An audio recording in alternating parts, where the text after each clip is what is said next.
J'arrive, hein, Louise. Oui, pas de souci.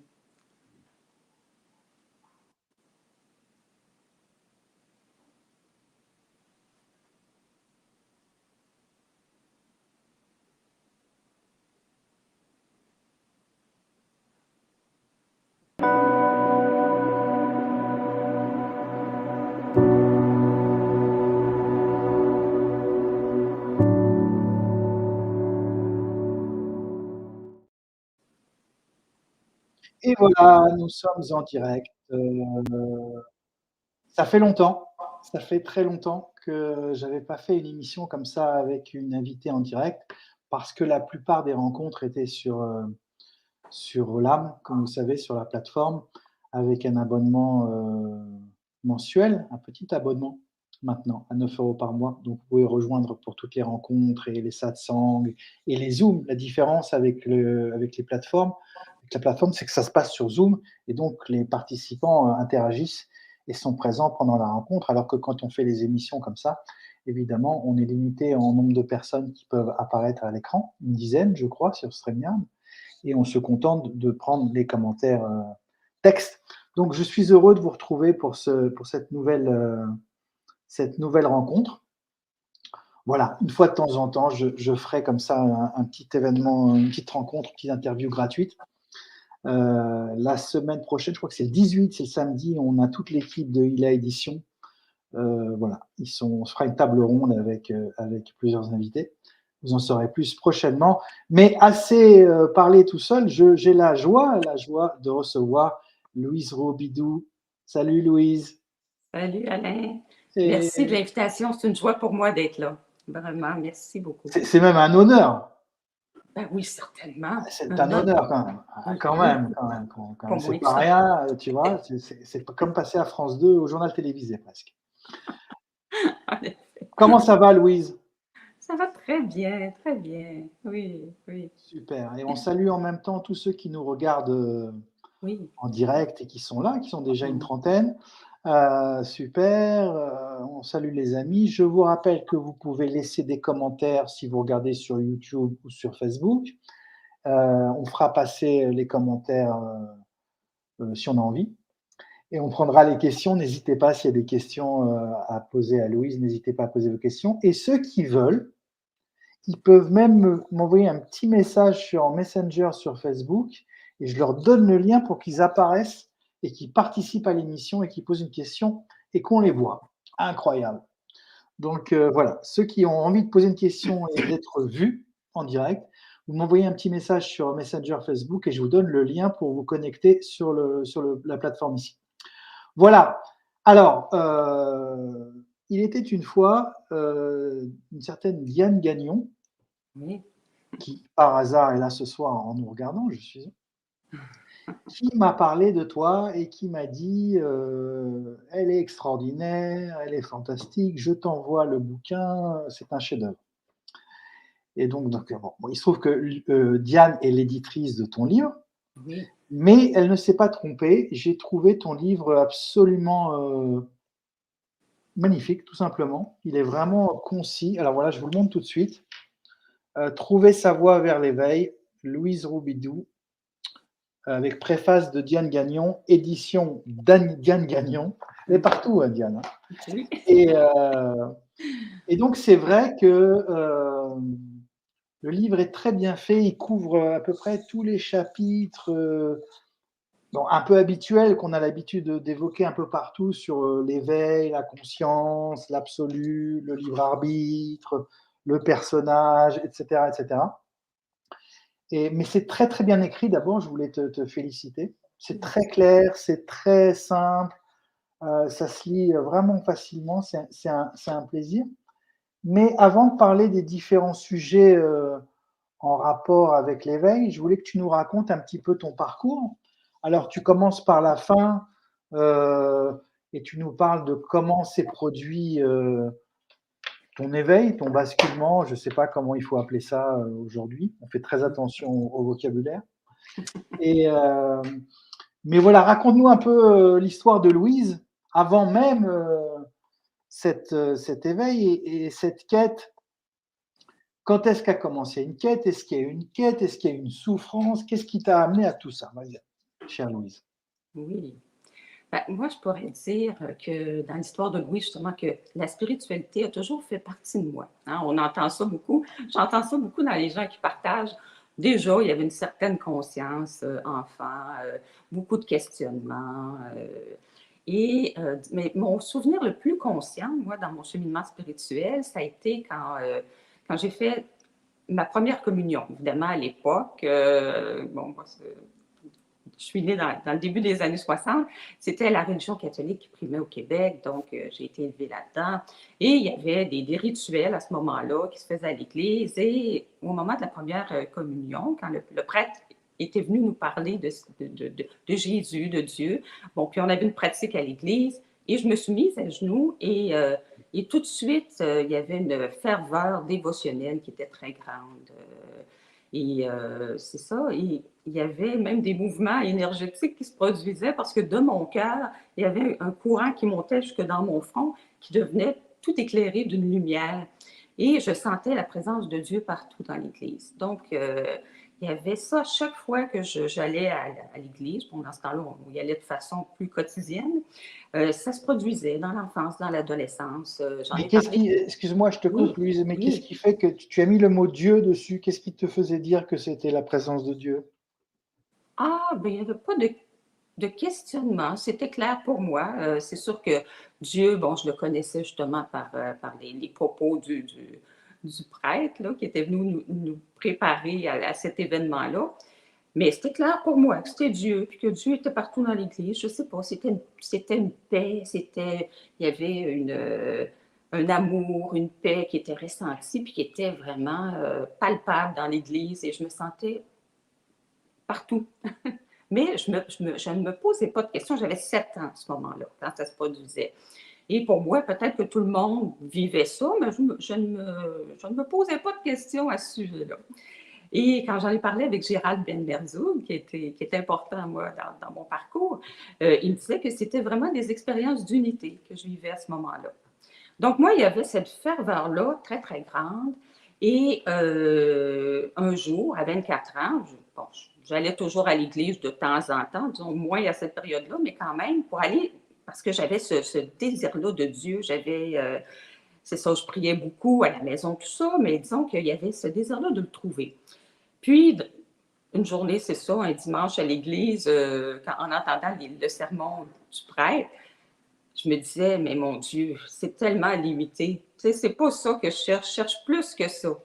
Donc, ce soir-là, je suis arrivée à la maison, puis je me suis assise sur mon lit, puis je demandais à Dieu, montre-moi la voie pour te trouver. Et puis, bon, je travaillais comme infirmière. Moi, dans ma vie, j'ai fait cette carrière-là, cette profession-là. J'ai fait des études en sciences infirmières et j'ai travaillé pendant 35 ans. Et en tout cas, cette nuit-là, la nuit d'après, j'ai rencontré une infirmière au travail qui était une remplaçante. Et puis, on s'est mis à parler de son chemin spirituel et elle m'a parlé de Paramahansa Yogananda, de l'autobiographie d'un yogi. Donc, c'est ça. Donc, je suis allée m'acheter ce livre-là sur ses conseils. Et puis, tout de suite, il y a eu un coup de cœur pour Yogananda. Et je me suis mise à lire ça. Et c'est ça, ce maître-là, je sais pas, il a été très, très connu en Inde et aux États-Unis où il a fondé une association, le Self-Realization Fellowship. Et c'est ça. Donc, à ce moment-là, ce maître-là est décédé en 1952, Yogananda, mais il a laissé des enseignements sous forme de leçons. Donc, dans ce temps-là, il n'y avait pas de YouTube, il n'y avait pas Internet, il n'y avait rien de ça. Là. Donc, on recevait des leçons à la poste aux 2 semaines, 2 leçons, et puis on étudiait ça. Mais en fait, c'était des prières dévotionnelles de Yogananda et des enseignements. Et à travers ça, on apprenait la méditation. Et plus tard, venait la pratique du Kriya Yoga. Donc, c'est une sorte de méthode de méditation enseignée par ses maîtres à lui. Hein. C'est une lignée de 4 gourous, dont le premier est Babaji. Et puis, c'est une méthode puissante de respiration, on pourrait dire, dans la colonne, mais Yogananda, dans son autobiographie, disait que chaque kriya qui était pratiqué brûlait une année de karma. Bon, moi, ce n'est pas tant ça qui m'inspirait, mais j'étais très, très inspirée par la ferveur dévotionnelle de Yogananda. Lui, Il était pure dévotion. Lui, c'était la mère divine, tout ça. En fait, donc, j'ai étudié ces leçons-là. Et c'est ça, et j'ai pratiqué ça toute ma vie. Et ces pratiques-là, moi, je méditais à un moment donné, même 2 fois par jour, donc 2 heures par jour. J'étais très, très rigoureuse et moi, j'ai vraiment une nature contemplative, donc la méditation était parfaite pour moi. Et ça m'amenait dans des états de paix. Et effectivement, le Kriya Yoga m'amenait dans une présence. Mais à ce moment-là, il n'y avait pas pour moi cette quête d'éveil-là, parce qu'on n'en parlait pas d'éveil dans ces années-là. Hein, il y a 30 ans, même il y a 20 ans, 15 ans, enfin, on n'entendait pas vraiment parler d'éveil. Donc, je n'avais pas de quête d'éveil, mais je suivais les enseignements et ça m'apportait, c'est ça, ce bien-être-là. Je pratiquais, c'est des techniques, évidemment. Alors, attends, je t'arrête parce que c'est Oui. intéressant sur ce parcours-là, ce que tu racontes. Mais alors, il n'y avait pas de quête d'éveil, mais est-ce qu'il y avait besoin d'autre chose que ce que tu avais à ce moment-là? Que ce que Est-ce que j'avais. tu étais bien? Est-ce qu'il y avait une souffrance? Il y avait une Non, tristesse? non. Est-ce qu'il y avait un mal-être ou c'était Ah, suffisant?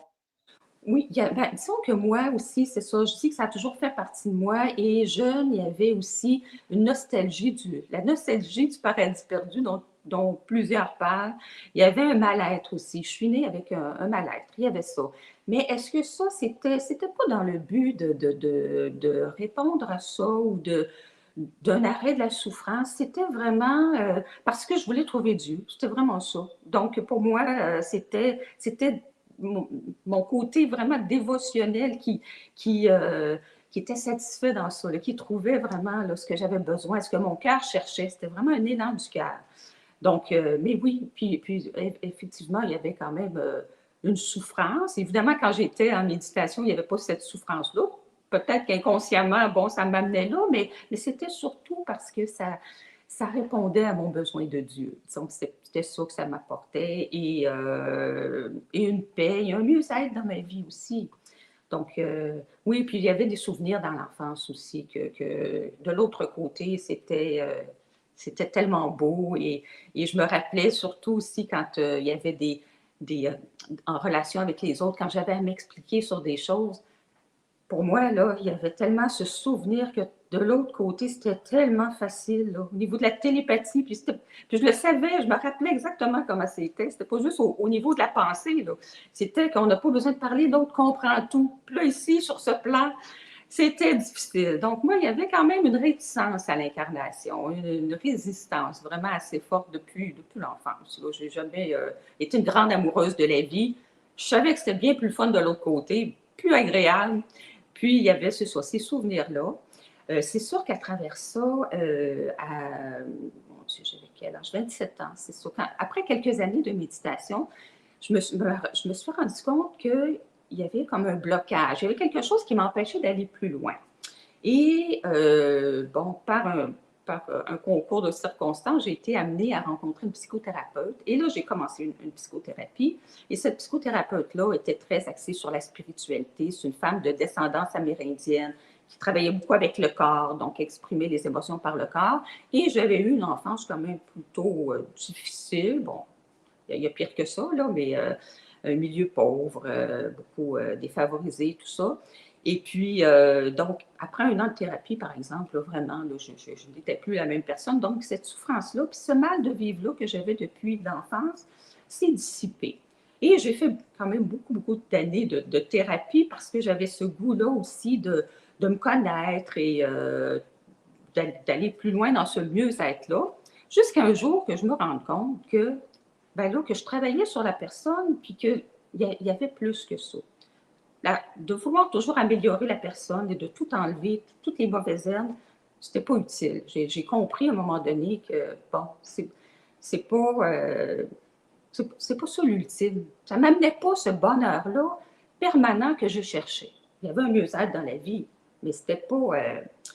Et en 2015, bon, là, je me suis acheté un ordinateur. Et là, sur YouTube, j'ai commencé parce que c'est sûr que durant tout mon parcours, j'ai été quand même intéressée à la spiritualité, hein, ce qu'on avait dans le temps, bon, les murs rois Gévaudan et tout, là, bon, j'ai tout lu ça. Donc, il y avait quand même une recherche et des lectures et tout ça. J'avais acquis quand même des connaissances. Mais en 2015, j'ai découvert la non-dualité. moi, ça a été c'est ça, sur YouTube, hein, on dit. Louise, il y a quand même Oui, une grosse période là. Tu nous racontes quand tu as 27 ans ouais, et 2015, donc il y a moins de 10 ans. Il y a bon, tu es un peu plus âgé aujourd'hui que 27 ans, et il y a eu une période donc de vie assez longue oui, entre cette révélation de la non-dualité et 27 ans. oui. Ben, c'est ça. Ben, moi, au fond, ce que j'ai fait, c'était un travail solitaire de pratique, de ma pratique de méditation, tout en faisant ma vie, tout en travaillant comme infirmière, en me Tu mariant. avais trouvé un équilibre comme ça. Oui, exactement. Oui, effectivement. Puis moi, je suis très, très disciplinée, rigoureuse, mais au fond, puis je sais que la méditation n'est pas pour tout le monde, mais moi, ça me convenait tellement. Moi, c'était un plaisir de méditer. Donc, oui, dans mon quotidien, je trouvais toujours un moment dans la journée pour aller me recueillir et entrer tout ça, en communion avec ce que j'appelais Dieu, avec cette conscience-là. Et c'est ça, oui, je me suis mariée, j'ai eu un fils, donc j'ai fait ma vie très, très, très normale et en pratiquant comme ça, là, de façon quotidienne, vraiment. Mais toute seule, je n'avais pas beaucoup d'amis dans le milieu, mais je faisais ça pour moi. Et puis dans ce temps-là, ben, j'en parlais pas tellement. Puis c'est sûr que quand j'ai commencé la méditation, bon, ça fait 35 ans, à 24 ans, c'était pas très, très. Il n'y avait pas beaucoup d'ouverture par rapport à ça. J'étais un petit peu avant-gardiste, disons, dans mon petit patelin à Montréal. Disons que c'était pas très. Même dans ma famille, c'était pas très privilégié. Là. On ne trouvait pas ça extraordinaire que je fasse de la méditation. C'était un petit peu même peut-être mal vu dans le temps. Là. Donc, je faisais ça pour moi. Je n'en parlais pas. Je faisais, bon, mon mari, tout ça était au courant, évidemment. Là. Je prenais ce temps-là. Donc, c'est comme ça que ma vie s'est vécue. Puis c'est ça, à travers ça, ben, c'est ça, à 27 ans, quand j'ai commencé la thérapie, ben, donc le cheminement spirituel s'est fait. J'ai enlevé beaucoup de lourdeur, j'ai guéri beaucoup de Mhm. blessures. J'étais née avec cette lourdeur-là aussi parce que j'étais née avec un lourd bagage. Donc, il y a eu un travail sur tout ça, finalement. Donc, c'est comme ça que petit à petit, le travail s'est fait. Et je dois dire que c'est ça. Puis par cette pratique-là quotidienne, ben, probablement que c'est ce qui s'est passé, c'est que le voile s'est aminci, aminci. Puis plus ça allait, plus j'étais dans la paix, plus c'était profond, plus c'était présent. Donc, oui, ça a été ça. Donc, Et oui, alors donc en 2015, et, découverte de la non-dualité. oui, je découvre la non-dualité avec Muji en premier. Euh, c'est ça, avec ses vidéos. Et puis là, avec Muji, là, la non-dualité, là, ça a tout changé. Parce qu'il y avait, oui, cette dévotion-là très, très forte, ça, c'était très, très présent. Mais là, il y avait ce désir-là aussi de connaître Dieu, de le connaître concrètement, de savoir c'est quoi, puis comment ça fonctionne dans le monde, des questions que je m'étais beaucoup posées enfant aussi. Donc là, oui, il y avait la dévotion, mais il y avait aussi ce désir-là plus de connaissance. Hein, on sait les deux grandes voies en Inde, c'est la voie de la dévotion, de la connaissance. Moi, j'avais beaucoup été dans la première, puis là, c'est ça, j'avais besoin de comprendre. Puis moi, je suis assez pragmatique, donc j'avais besoin de savoir comment ça fonctionne. Et c'est ça. Puis là, en découvrant Muji, là, je découvrais tout un univers. Puis évidemment, ce qui m'a attiré aussi de Muji, probablement, c'est son côté dévotionnel, parce que lui, il est beaucoup, beaucoup dans l'amour et ça me rejoignait beaucoup. Mais il posait des questions qui, là, allaient plus loin et qui m'allumaient beaucoup, beaucoup. Il y avait beaucoup la question, bon, je suis le témoin, je suis la paix, mais qu'est-ce qui perçoit ça? L'observateur. L'observateur, est-il observé? Ça, c'est la question piranha de Muji. Donc, là, ça m'amenait beaucoup plus loin. Et dans le fond, ce qui manquait, dans le fond, avec la pratique que je faisais avant, c'est qu'avec Yogananda, j'avais compris qu'il fallait que je m'unisse à Dieu. Donc, il y avait cette union-là au divin, mais il n'y avait pas ce savoir-là que de retourner le regard ici, puis de voir que je suis Dieu. Bon, maintenant, je ne l'appelle plus Dieu. Dans le temps, c'était le mot que j'utilisais. Aujourd'hui, j'utilise la conscience, là. Mais, C'est plus humble. oui. Et puis, mais c'est ça. Donc, ça a fait toute la différence. Ça fait que Et on donc, sur regarde. ton parcours, donc, ça a commencé avec Muji et j'ai lu que sur ton parcours, il y a eu 2 personnes aussi essentielles. C'est, notre ami, Claudette Vidal et et Gérald. Oui, Pierre et Gérald, effectivement. Oui, donc c'est ça, Muji, mais il y en a eu d'autres aussi, parce qu'après D'accord. avoir écouté Muji, ça a été beaucoup Rupert Spira. Ah, Rupert Spira, oui, aussi, Oui, OK. c'est ça, au niveau. Puis il y a eu Marion et Gérard, il y a eu Pierre et Gérald, ça a été très, très important. Claudette Vidal et d'autres, Tony Parsons, Nisargadatta Maharaj, Ramana et tout ça. Donc, oui, il y en a eu plusieurs, là, mais tous orientés vers la non-dualité. Excusez-moi. Donc, D'accord. en 2016, ensuite de ça, il y a eu une expérience là, vraiment d'éveil où j'ai été aspirée dans le vide. Je le raconte dans le livre, là, et où tout a été vu, hein, cette vacuité, ce que l'on est finalement, ça a été vu, mais c'est demeuré une expérience. Et en 2017, il y a eu, avec Claudette Vidal, il y a eu un séminaire où je suis allée et là, à ce moment-là, là, j'étais prête à tout lâcher. Là, vraiment, à tout abandonner. Et le premier matin de la retraite, Claudette Vidal m'a dit, mais tout est prêt à ouvrir pour toi. Et le voile est tombé. C'est ce qu'elle m'a dit. Et moi, ce que ça a fait, ça a ouvert vraiment. Il y a eu une sensation d'expansion, d'ouverture. J'ai vu que j'étais l'espace. L'impression d'intérieur et d'extérieur s'était évanouie. Il n'y avait que l'espace partout. Il y a eu une désidentification avec le corps mental. Et il y a eu la présence d'un amour infini qui était là. Et aussi, même quand je suis passée devant un miroir, j'ai eu la surprise que, oh, il n'y avait plus personne dans le miroir. J'ai vu que vraiment, le moi personnel, le moi séparé, avait disparu. Hein. Il n'y avait plus cette identification-là au corps mental. Donc, pour moi, c'était l'éveil. Claudette me disait, ben, peut-être que pour elle, elle voulait dire l'éveil, mais quand elle me dit le voile est tombé, mais pour moi, c'était pas, le voile n'était pas tombé parce que je savais qu'il y avait la réalisation. J'avais écouté les enseignements et tout ça. Donc, pour moi, c'était l'éveil. J'en avais tellement entendu parler parce que je regardais beaucoup de vidéos, je lisais beaucoup de choses parce que j'étais passionnée. Donc, et pour moi, il y avait une deuxième étape à venir. Donc, c'est ça, suite à ça, avec Claudette, j'ai continué ma pratique. Et là, à m'installer dans cette présence-là, parce qu'il y a une intégration après, et on s'installe là, et on s'établit là, dans cette présence. Mais maintenant, je savais que j'étais plus un petit mois ici, là, c'était ouvert. Et ça c'est demeuré. Ensuite de ça, en 2018, mais là, avec Pierre et Gérald, je suis allée à leur première retraite au Québec. Et le premier soir de la retraite, bon, je racontais cette expérience-là où j'ai été aspirée dans le vide et tout ça.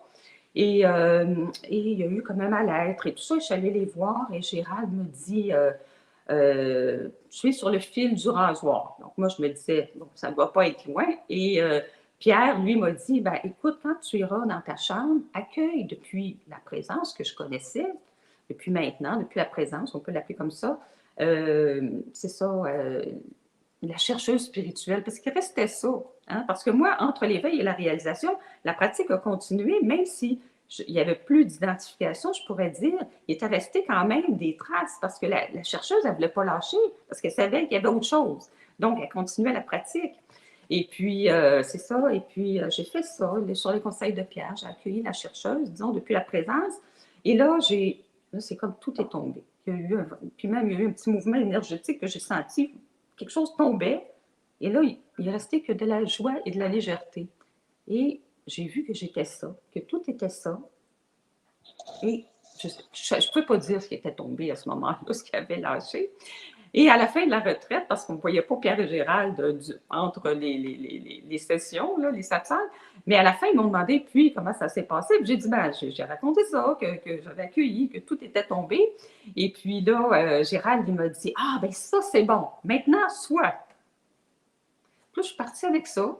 Et c'est ça, au début, dans l'organisme corps mental, là, même le mental, il ne se comprend plus. Là, il ne sait pas trop de quoi il s'agit.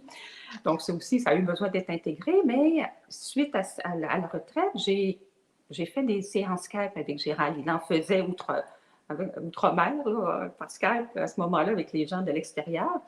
Et c'est ça. Et la première chose que j'ai demandé à Gérald aussi, parce que je savais que, bon, là, le livre était écrit, et je savais qu'ensuite qu'il y aurait des partages. En tout cas, je savais, j'avais l'élan pour ça. Et Gérald m'a dit que oui, lui, il m'a dit tout de suite, oui, oui, toi, tu vas faire des partages. Lui, il voit tout. Bon, en tout cas, c'était clair pour lui, mais je voulais tout de suite savoir si, est-ce que quand je vais partager, je vais être sûre de dire la bonne chose. Est-ce que je peux dire qu'avec Claudette, bon, ce qui s'est passé, tout ça, on pourrait appeler ça l'éveil, puis avec vous, la réalisation, puis il me dit oui. Fait que ça a été confirmé que, mais comme on se dit, ce n'est que des mots.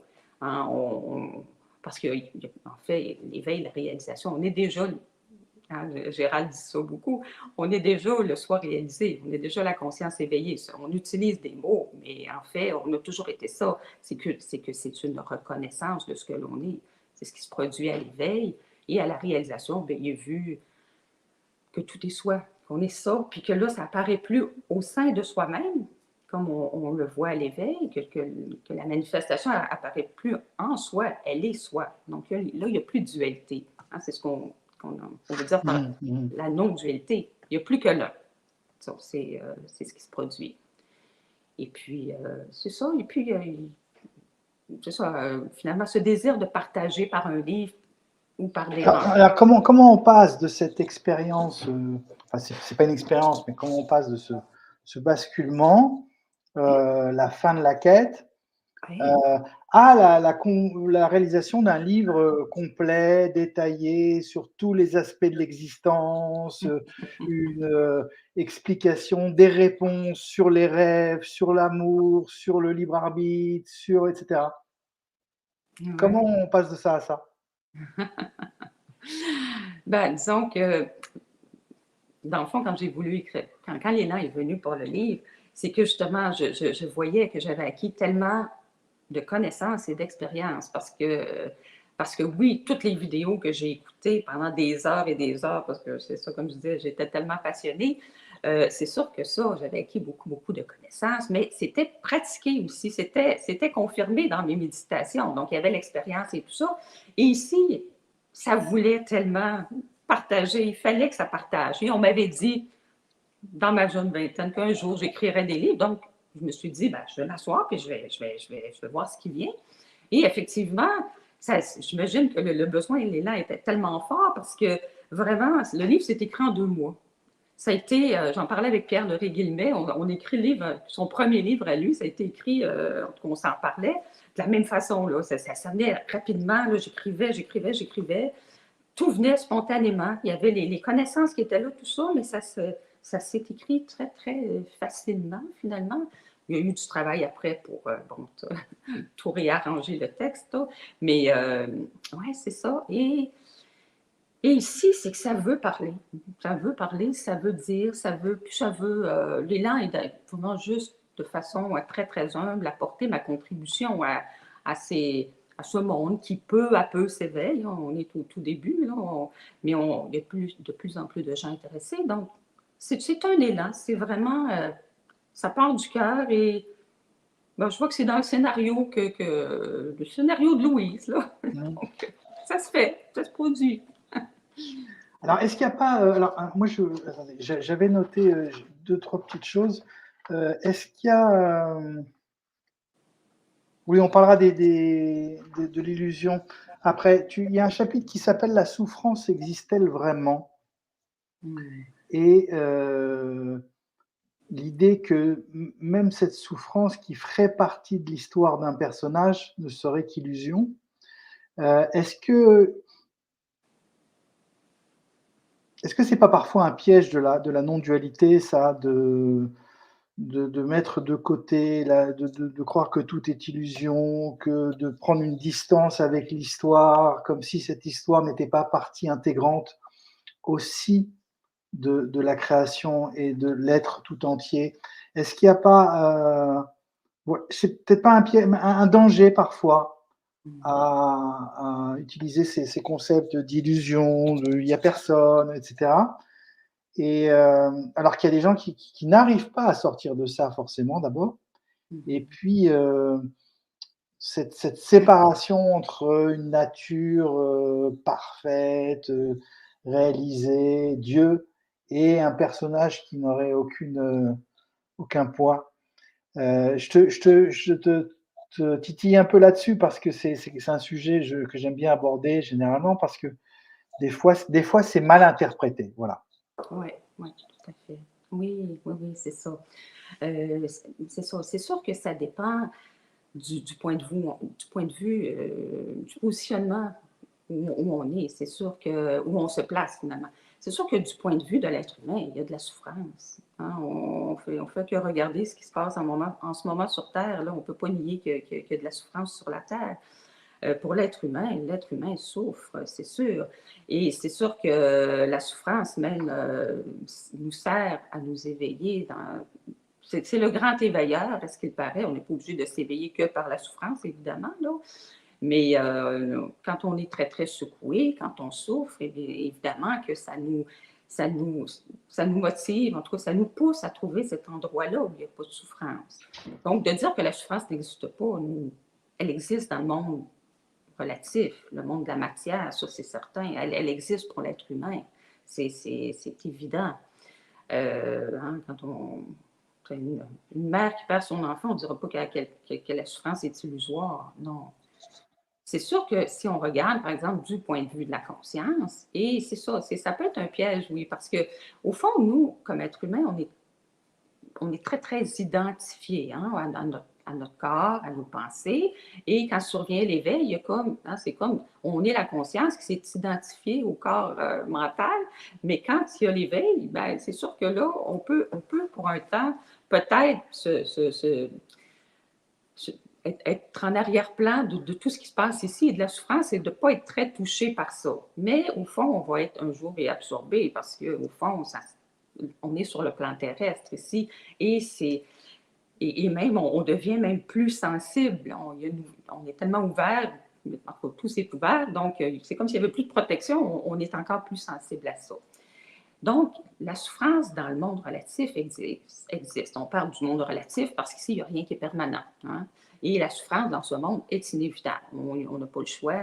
Le monde est duel, justement, donc tout existe et son contraire. Donc, il y a le bonheur, le malheur, le beau, le laid. Bon, enfin, tout existe. Donc, on n'a pas le choix. La souffrance est inévitable, elle existe. Mais pour la conscience que nous sommes, c'est sûr que la conscience, elle est comme l'écran de cinéma, hein, le film se passe dessus où les personnages souffrent, mais l'écran n'est jamais affecté, n'est jamais terni. C'est ce qui est permanent et au sein duquel tout apparaît. Donc, c'est sûr que du point de vue de la conscience, le monde est comme un film, c'est une apparence. Donc, la souffrance, à quelque part, bon, la souffrance, elle est plus, elle se produit dans le film, mais elle est plus reliée à la résistance. Elle est vue comme étant la résistance, l'état de lutte du personnage. Parce que le personnage, au fond, l'ego mental, lui, il ne veut pas de ce qui se produit. Hein. Fait au fond, ce sont des pensées qui se rajoutent au film qui se passe. Puis oui, il y a de la souffrance, il y a de la douleur dans le film, il y a des émotions qui se produisent. Mais bon, le personnage en rajoute une couche et dit bon, ça ne devrait pas être comme ça, j'aimerais mieux autre chose, je ne veux pas de ce qui est là et tout ça. Donc, ce sont des pensées qui sont crues, des pensées de refus qui sont crues. Donc, quand on regarde de plus près la souffrance et qu'on la regarde du point de vue de ce que l'on est vraiment, de cette conscience-là, bien, c'est sûr que la souffrance, elle est beaucoup liée à la résistance, au refus. Donc, si on laisse tomber ces pensées-là, bien, le film, il se produit pareil. Ça ne veut pas dire qu'il n'y a pas de la souffrance, ça va se présenter quand même. Mais disons qu'elle ne sera pas alimentée par cette résistance-là, puis par le discours du personnage. L'histoire du personnage, c'est sûr qu'on va voir que les histoires, c'est sûr que ce sont des constructions mentales, au fond, parce que mais ça ne veut pas dire que c'est ça pour le personnage, ça existe, là. Mais c'est les pensées. Parce qu'on voit à un moment donné que ce qui est notre problème, finalement, l'être humain, c'est qu'on est toujours en train de suivre la petite voix dans notre tête, hein, toujours les pensées qui affluent, puis de façon compulsive, on est identifié à nos pensées. Donc, c'est ça qui est le plus gros de nos difficultés. Et cette voix-là dans notre tête qui raconte des histoires, qui raconte, hein, si on regarde, toujours les mêmes disques qui sont rejoués et tout ça. Mhm. C'est sûr que ça, à ce moment-là, cette histoire-là, bon, c'est sûr que si on voit que ce sont des pensées qui passent, puis qu'on n'est pas obligé de les accrocher tout le temps, parce que c'est ça qui fait qu'on on identifie puis qu'on souffre dans ça et que ben, c'est sûr que, parce qu'on dit que 95% de nos pensées ne sont pas utiles. Donc, c'est comme le film se joue, puis même après l'éveil, la réalisation, oui, l'éveil, c'est une sortie du film, mais le film continue à se produire, puis il est nous-mêmes en plus, il est notre expression. Donc, on laisse tout se produire. C'est pas vrai on nie les émotions et tout ça, on les laisse nous traverser. C'est juste que le point de vue est différent, peut-être, quand on se met du point de vue de la conscience. Alors, on est l'éveil, l'éveil arrive, la réalisation, la stabilisation, parfois plus ou moins lent. En fait, on pourrait dire qu'il y a autant de voies d'éveil qu'il y a de personnes aussi, et de Exactement. réalisation, et on Oui. peut avoir un éveil passager, un éveil qui est permanent. Justement, le titre de ton livre, c'est Trouver sa voie vers l'éveil. C'est une invitation justement à ne pas tenter de, voilà, faire confiance à son propre chemin quelque part. Ah oui, effectivement. Oui. Oui, avoir une foi oui, que la vie se fait. De toute façon, la vie se vit d'elle-même, hein. C'est sûr que, hein, comme on dit, là, on ne contrôle pas notre cœur qui bat, on ne contrôle pas le sang qui coule dans nos veines. Donc, la vie, elle se manifeste à chaque instant de façon spontanée. Hein, Puis la vie, dans la vie avec un V majuscule, c'est nous-mêmes, c'est ça. C'est quand on se rend compte que, bon, OK, c'est l'expression de moi-même, hein, c'est notre création, là, en fait, en tant que la conscience. Donc, tout ça, ça se joue de soi-même. Donc, quand on met finalement cette petite voix-là de côté, puis qu'on laisse faire la vie, bien, on va voir que la vie, elle va être beaucoup plus légère, que tout se met en place naturellement et de façon parfaite pour chaque être humain, parce que comme tu le dis, chaque chemin est unique. Donc, puis on est tous guidés par plus grand que nous. Et, et la conscience que nous sommes est d'une intelligence infinie. Donc, elle place tout sur notre chemin pour ultimement nous amener, parce que s'il y a un but, hein, on dit qu'il n'y a pas de but à la Oui, vie, voilà, mais c'est ce que je voulais te poser la question, parce que tu commences le livre en disant que le but, c'est la réalisation, en fait. oui, c'est ça. S'il y a un but dans la vie, Oui, effectivement. C'est de se rappeler de qui nous sommes.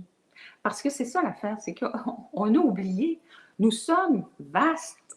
Il n'y a pas de séparation au fond. Puis c'est ça l'illusion, s'il y en a une, c'est celle de la séparation. Hein? Puis quand on était jeune enfant, il n'y avait pas cette séparation-là, mais avec nos conditionnements, nos croyances qu'on a acquis, on s'est forgé une identité et là, on se sent un moi séparé ici. C'est ça qu'il n'y a pas de réalité comme telle, parce qu'au fond, nous sommes la conscience vaste et évidemment, on est relié. La conscience se relie à un corps et à un mental pour fonctionner dans le monde. Sinon, il n'y aurait pas de pièce de théâtre. Là. Donc, mais au fond, il n'y a pas de but autre que de se rappeler de qui nous sommes. C'est que ça, l'éveil. On en fait quelque chose de mon Dieu, mystérieux et tout ça. Il y a un certain mystère quand même pour l'être humain dans ça. Mais oui, c'est une oui, mais reconnaissance.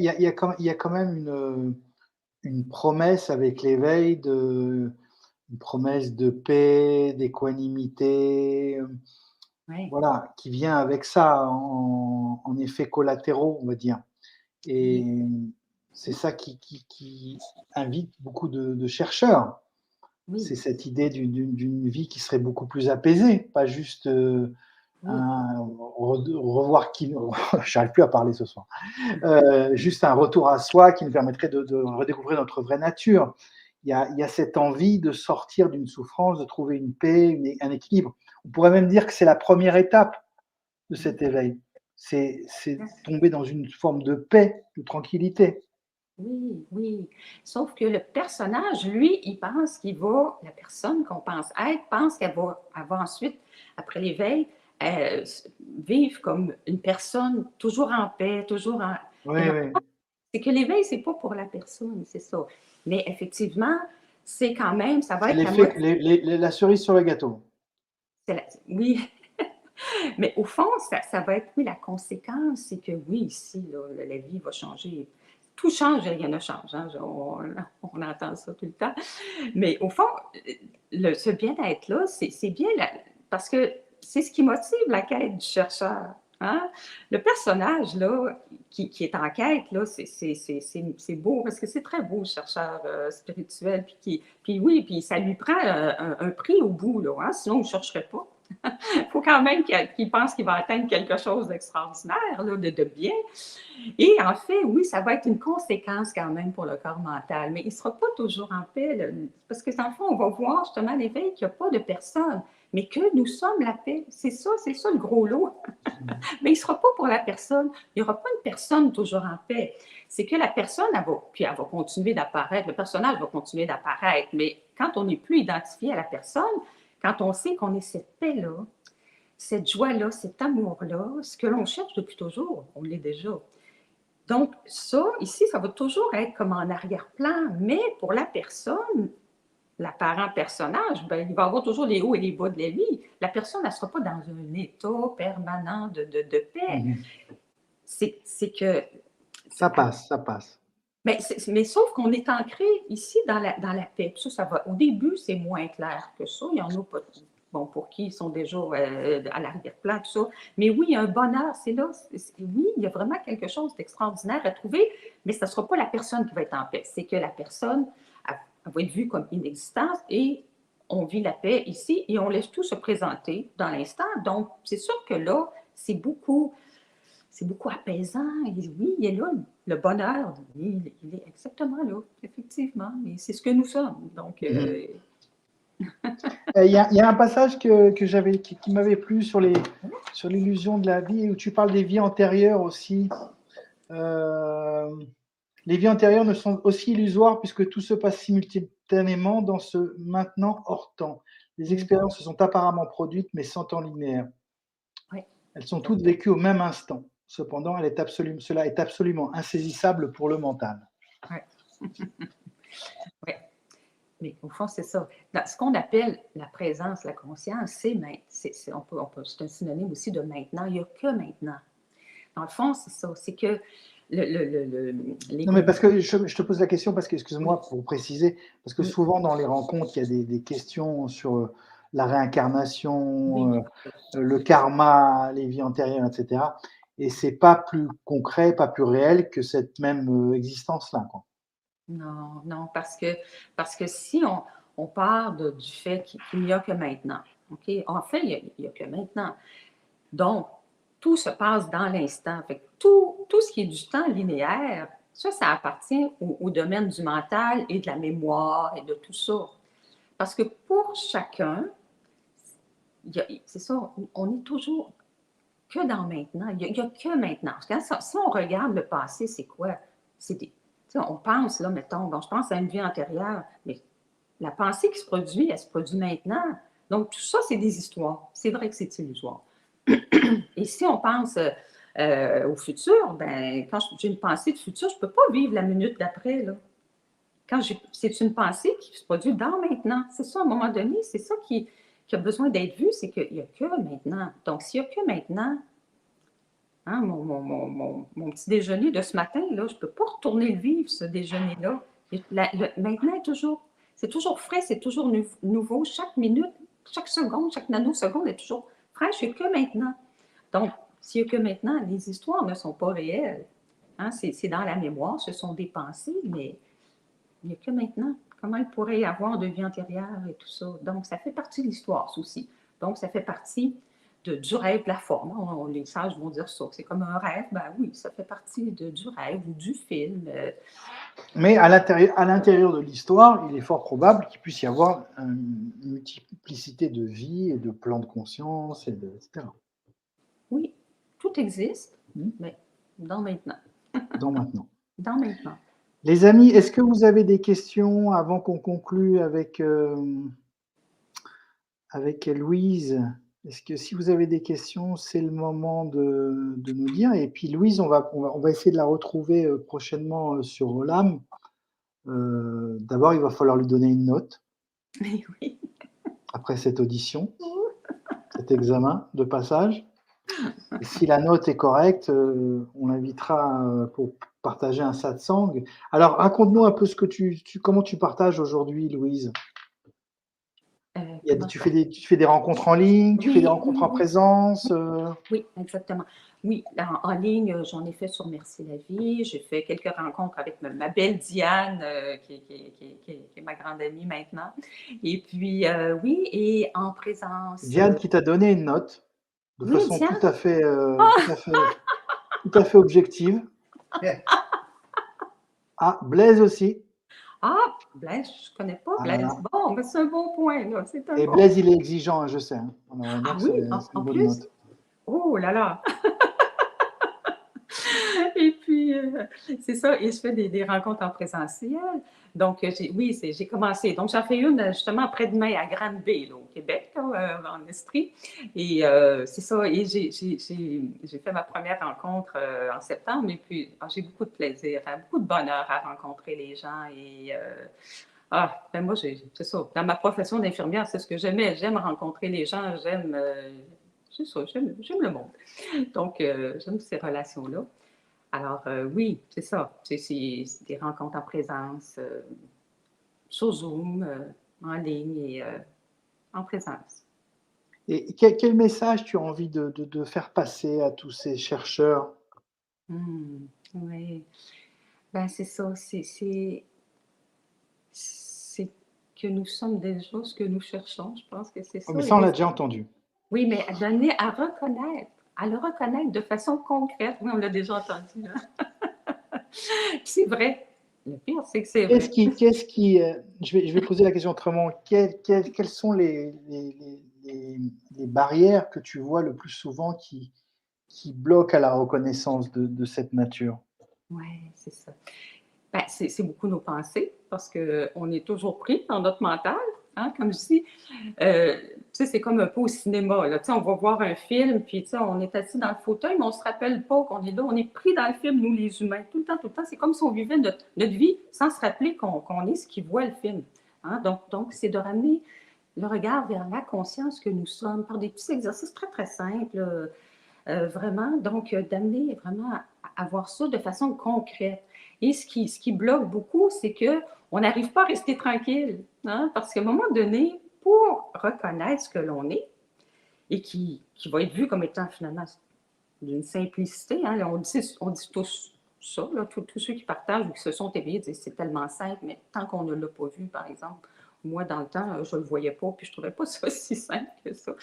Mais c'est ça, ce qui nous empêche, c'est qu'on est toujours en train d'agripper une pensée, une sensation, une perception. Donc, on est toujours focalisé vers l'extérieur et jamais, ici, on ramène l'attention, puis qu'on arrête à un moment donné de tout agripper. Si on, c'est quand il y a un arrêt à un moment donné, hein, comme disent les sages, même une fraction de seconde, que là, ça peut être reconnu. Donc, on a été conditionné comme ça. On est toujours en train de suivre quelque chose. L'attention se focalise toujours sur des objets. Le mental fonctionne comme ça. Puis, il n'y a pas de mal à ça. Hein, c'est comme ça que ça fonctionne dans le monde, là. Mais un jour, si on nous pointe, parce que ceux qui partagent, on ne fait que pointer. Hein, on peut pas vous donner ce que vous êtes. Hein, personne peut nous donner ça. On est déjà. Mais ça prend comme un petit doigt qui pointe. Puis moi, c'est peut-être mon dada. C'est ce que j'aime le plus, c'est de pointer. Regarde là. C'est vraiment ça. On ne peut pas faire plus que ça, là. Hein? Parce qu'ici, là, ça fait ça très humblement. Hein? Je n'ai pas plus ici que vous avez. Là. On est tous le même. C'est ce qui est vu à l'éveil. Nous sommes tous la même conscience. C'est juste que certains s'en rappellent et d'autres pas. C'est tout. Hein? C'est que ça. Alors, on va prendre juste une question là de. Ça peut se révéler spontanément sans chercher aussi, nous dit Oui, c'est Nathalie. vrai. C'est vrai. Exactement. Beaucoup d'amour, Claire Louise. Merci pour votre présence. Oh, Et merci. Benoît nous dit une différence entre l'éveil et la réalisation. Oui, oui, oui, oui. Oui. Tu veux que je réponde? Ben oui. D'accord. Oui, oui, oui, l'éveil. Mais au fond, l'éveil, c'est ça, c'est cette reconnaissance-là qu'on est la présence. Il y a vraiment, la présence va être perçue, on va se rendre compte qu'on est ça, puis que oui, puis qu'on l'a toujours été. Et là, on va voir que oui, on sait ça, il n'y a plus d'impression de séparation, on est cette vastitude-là et que tout apparaît en soi-même. Donc là, puis on va voir que les autres, c'est soi-même. Là. C'est ça l'amour, hein? C'est de voir cette reconnaissance-là dans les autres. Et tout est l'expression de soi. Et tout apparaît en soi. À la réalisation, ce qui va être vu, parce qu'il y a toujours une dualité ici, sujet-objet. Hein? Je suis ici, ce qui est le témoin de ce qui apparaît, et tout apparaît en moi. Donc, il y a un témoin, il y a un deux. À la réalisation, là, il n'y aura plus de deux. Il n'y a plus d'observateur et d'observé. Ça tombe, ça devient. Il n'y a que ce monde qui apparaît et le soi, mais il n'y a plus le soi. L'apparence, c'est que ça devient comme ça devient un. C'est le même. C'est la même chose.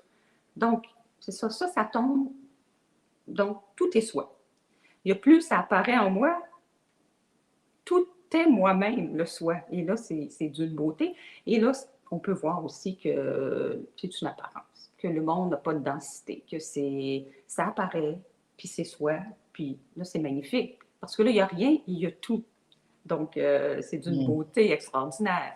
Donc, oui, c'est la différence. Il n'y a plus de dualité à la réalisation. J'avais bien aimé au début du livre où tu dis, en apparence, tout est densité, justement. Tu disais ça. Je sais plus où c'est que je l'ai noté. Mais tu parles justement de ce monde qui semble être dense en apparence. Oui, effectivement. Et oui, tout est en énergie finalement. Oui, puis et soi. Oui. Super. Ben, écoute, Louise, merci beaucoup. Merci à toi. Merci à vous d'avoir été là, à tout le monde. Merci les amis d'avoir été présents pour ce retour du direct. On fera une autre émission, je vous dis, le samedi 18. Et sinon, les autres rencontres, c'est sur Olam avec abonnement. Louise, un grand merci. Je remonte ton livre. Voilà. Hop. Trouver sa voie vers l'éveil de Louise Robidoux aux éditions Diane Gagnon. Ça se commande en ligne sur le site de Louise ou sur le site de Diane Gagnon Édition. DianeGagnon.com. DianeGagnon.com. Vous connaissez Diane, vous la contactez directement. Oui, la boutique. Et puis Louise, on te retrouve bientôt sur Olam sûrement. Oui. Si j'ai passé ma note. Écoute, pour l'instant, tu as des bonnes notes. J'ai vu passer un 9. J'ai vu passer un 9 sur 10. Bon. Okay, quand même. Écoute, c'est déjà pas mal. C'est déjà pas mal. C'est déjà pas mal. Merci beaucoup. Plus sérieusement, on sera heureux de t'accueillir dans la famille et dans la maison Olam. Oh, merci Alain. Merci de ton accueil. Merci. Et peut-être en présence un jour en France. Pourquoi pas? Certainement. Ça serait avec joie. Peut-être avec Diane, vous faites une tournée toutes les deux, ça serait sympa de vous avoir. Ah, mon Dieu. Oui, on s'en parle, Diane. Certainement. Merci Louise. À très bientôt. L'émission, elle reste en replay sur Facebook et sur YouTube pour ceux qui veulent partager ou la revoir tout simplement. Merci Louise. Merci. Bonne fin de journée. Merci. Bonsoir à tous. Oui, bonsoir.